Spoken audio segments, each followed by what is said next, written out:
As we walk through our daily life, there are tough choices we all must make. Perhaps the guidance you need is as simple as asking, what would Jesus do?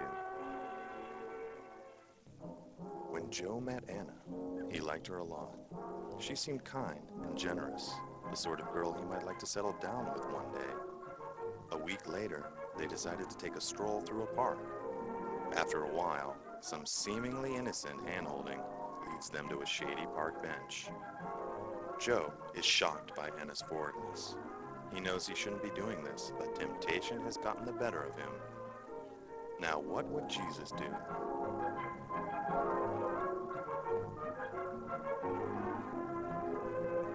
Hand-holding can be innocent, but Jesus knows it might give Anna the wrong impression.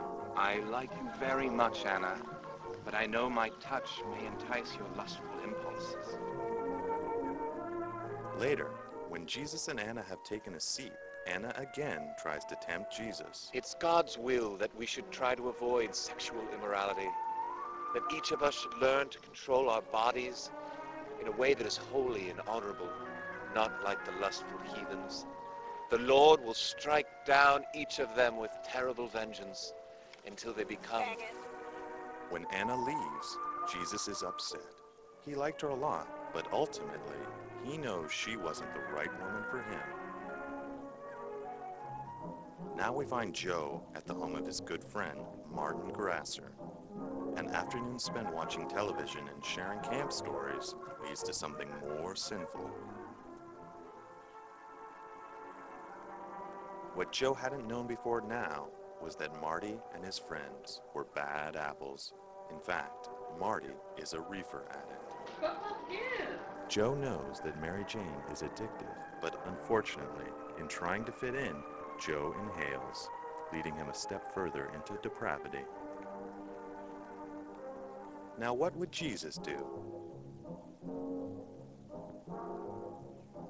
Jesus knows the body is a temple and should not be defiled by such substances.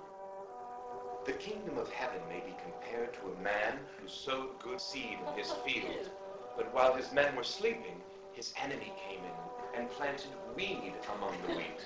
So when the wheat rose from the ground, there was weed amongst the chaff. An enemy has done this. He said, let the reaper sow both the weed and the wheat, but let him burn the weed.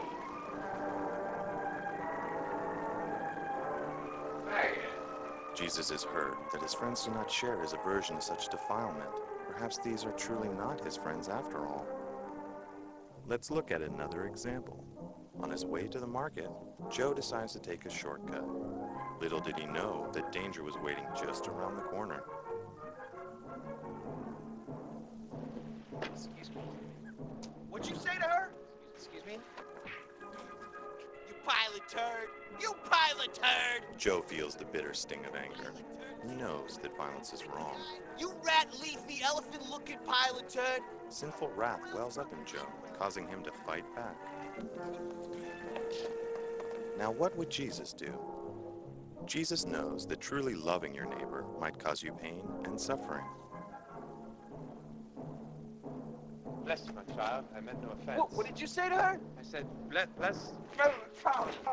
You lady boy! You pile of turd, lady boy! You No, it is written, an eye for an eye, a tooth for a tooth. You don't know nothing! If someone should strike your left I cheek, don't know well. turn to them the other Piece also. of no good nutty turd!